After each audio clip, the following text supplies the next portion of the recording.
ఇక్కడైతే వెన్నని నేనైతే hello welcome back to our channel అండి. మెగా సందేశం టాక్స్ నుంచి మాట్లాడుతున్నాను.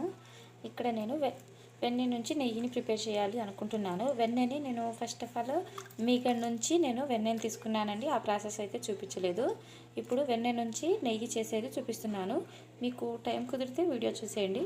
ఇంకైతే దీన్ని వాష్ చేసేసాను అప్పుడు వెన్న తీసినప్పుడే. ఇంకొకసారి వాష్ చేస్తే ఇలా వైట్ కలర్లో వస్తున్నాయి కదా, ఇవి కూడా పోతాయనేసి ఇంకొకసారి వాష్ చేసి స్టవ్ మీద పెట్టేస్తానండి. నిజానికి నేను ఇక్కడ ఎందుకు రెండోసారి కడుగుతున్నానంటేను, ఇలా ఫ్రిడ్జ్లో ఉంచేసి బయట తీసినప్పుడు మళ్ళీ ఇలా ఈ నీళ్ళు అనేవి వైట్ కలర్లో ఉండకూడదండి, పూర్తిగా బ్లాక్లోకి రావాలి. నేను చూపిస్తానండి. ఇదిగోండి ఇక్కడ చూస్తున్నారా, ఇదిగోండి ఇలా నీళ్ళు అనేవి తేలిపోవాలి. చూసారా, లోపల నుంచి ఆ మీగడ ఆ వెన్న కూడా మనకు బయట కనపడాలి. చూడండి, ఇదిగోండి ఈ విధంగా కనపడాలి. ఇక్కడ నేను ఒక మాట అనాలి అనుకుంటున్నాను. ఎంత సంపాదిస్తున్నాం అనేది కాదండి, ఎంత పొదుపు చేస్తున్నాం అనేది కూడా గుర్తుపెట్టుకోవాలి కదా. అందుకోసమే మనం బయట నుంచి ఏవి కొనుక్కోకుండా రూపాయలు 10 రూపాయలైనా దాపెట్టుకోవడం నేర్చుకోండి. ఇది నా సజెషన్ మాత్రమే. ఒకవేళ ఈ వీడియో చూసే వాళ్ళు ఎవరైనా బాధపడితే కనుక సారీనండి, ఈ మాట చెప్పినందుకే సారీ. యాక్చువల్గా నేను సారీ ఊరికే ఎవరికి చెప్పనండి. ఇలా కానీ ఈ నీళ్ళు పారబోసి ఇప్పుడు స్టవ్ మీద అయితే పెట్టేద్దాం. ఇక్కడైతే నేను ఈ వెన్నని స్టవ్ మీద అయితే పెట్టేశానండి. దీని లోపల కొన్ని ఇంగ్రీడియంట్స్ అయితే వేయాలి, అవి కూడా చూసేద్దాం. మరి ఇదిగోండి, స్టవ్ వెలిగించుకున్న తర్వాత ఇలా మెంతులను అయితే యాడ్ చేసేయండి. ఇలా స్టవ్ పైన అయితే కొంచెం కలర్ చేంజ్ అయ్యేంత వరకు ఈ ప్యాన్ పైన అయితే ఉంచండి. ఇక్కడ నేను 1 kg అనేసి కొంచెం ఎక్కువ తీసుకున్నానండి. మీరు ఒకవేళ 1/2 కిలో టచ్ చేస్తున్నట్లయితే ఇదిగోండి ఇలా కొంచెంగా యాడ్ చేసేసుకోండి. మీరు ఇక్కడ చూస్తున్నారా, వెన్న మెల్లగా కరుగుతూ వస్తుంది చూడండి. నేను ఇలా చూపిస్తున్న విధంగా ఫ్రై అయితే చేసుకోవాలి. అది డ్రై రోస్ట్, ఆయిల్ అట్లాంటివి ఏమి వేయకూడదు. ఇక్కడ చూడండి, ఈ ప్రాసెస్ అంతా ఇప్పుడు ఒక 30% అయిపోయినట్టు ఇంకా ఉందండి. వీటి నుంచి ఇప్పుడు మనం నెయ్యి అయితే తీయాలి.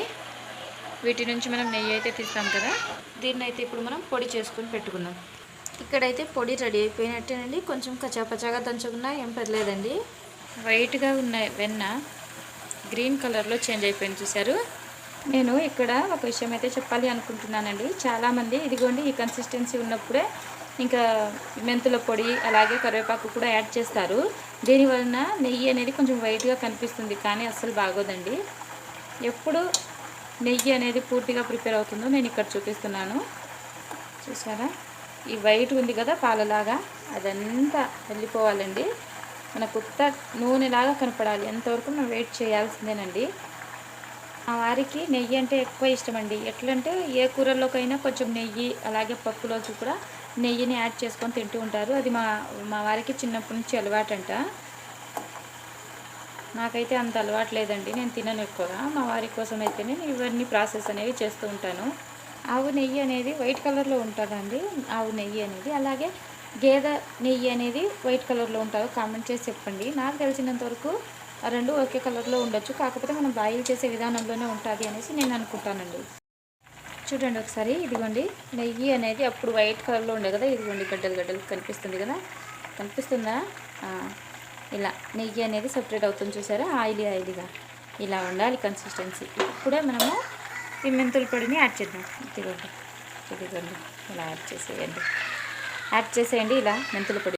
అలాగే ఇక్కడ కరివేపాకులను అయితే వేయాలండి. ఈ కరివేపాకు చిటపటలాడే టైం వస్తుంది కదా, అప్పుడే మనకు పూర్తిగా ఈ నెయ్యి అనేది ప్రిపేర్ అయినట్టు. చాలామంది ఇలా ప్రిపేర్ చేసుకోరండి. ఈ వీడియో చూశాక అయినా ప్రిపేర్ చేసుకోండి అని చెప్తున్నానండి. చిటపటలాడుతా చూడండి. ఇప్పుడు మనము నూనెలో వేస్తే ఎట్లా చిట్టపట్లాడుతుందో అలా ఆడుతుందండి. చూడండి, ఇట్లా బుడగలు పైకి రావాలండి, అప్పుడే నెయ్యి అయిపోయినట్టు. చూసారా, మనము నూనెలో వేసిన విధంగా అవి చిట్టపట్టలాడుతూ ఉన్నాయి చూడండి. ఒకసారి సౌండ్స్ వినండి.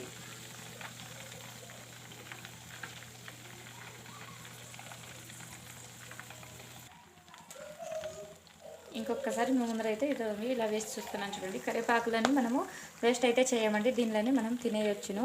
మా చిన్నతనంలో మేము ఇలా తినేసేవాళ్ళము. ఇప్పుడైతే స్టవ్ని ఆఫ్ చేసేద్దామండి, అయిపోయినట్టు. ఒక్కసారి చూసేయండి లోపల. చూసారా, ఇదిగోండి ఇలా కొంచెం బ్రౌన్ కలర్లో అయితే వచ్చేస్తుంది. ఇప్పుడు మనకు అసలు సిసలైన నెయ్యి ప్రిపేర్ అయినట్టు.